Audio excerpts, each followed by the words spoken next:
Canada's richest 87 families own about as much wealth as the lowest earning 12 million Canadians, according to a study released Tuesday. A report by the Canadian Centre for Policy Alternatives revealed that in 2016, these families have 4,488 times more wealth than the average family.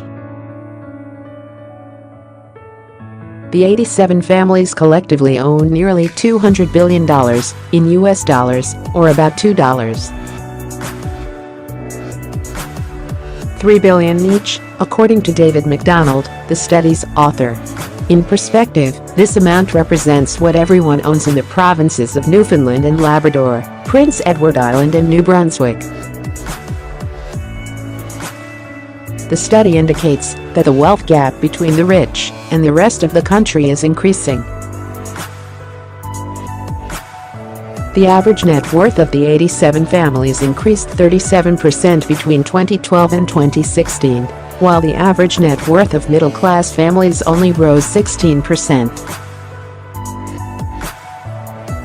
The richest families saw an increase from $1.7 billion to $2.3 billion in US dollars, while middle-class families saw their net worth change from almost $202,000 to nearly $234,000 in US dollars. Canada's dynastic families have got it all: more wealth, more inheritance, and are as lightly taxed as they were the last time we looked in 2014, MacDonald said. Inheritance held a significant role in the accumulation of wealth, according to the study. Canadian news outlet CBC News reported that Canada has no formal inheritance tax at the federal or provincial levels. That makes the country one of the 15 Organization for Economic Company Operation and Development member nations that has no such tax, while countries such as the United States, the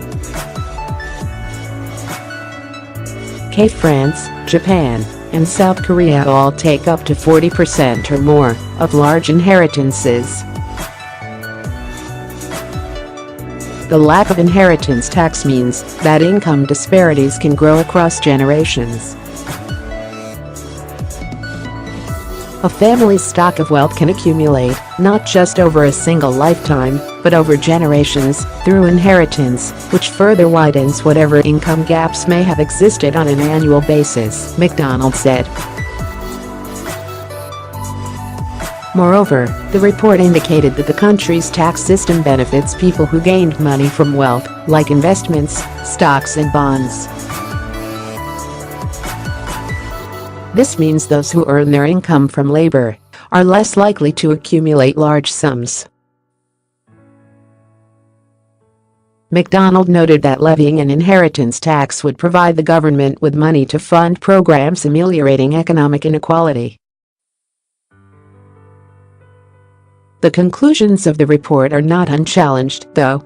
Harvard economics professor Greg Mankiw said in 2000 that low or non-existent inheritance taxes fuel economic investment and increase wages.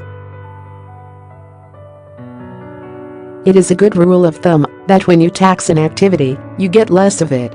If we stop taxing estates, estate building would be more attractive, and that would be good for everyone in the economy, Mankiw wrote in an essay.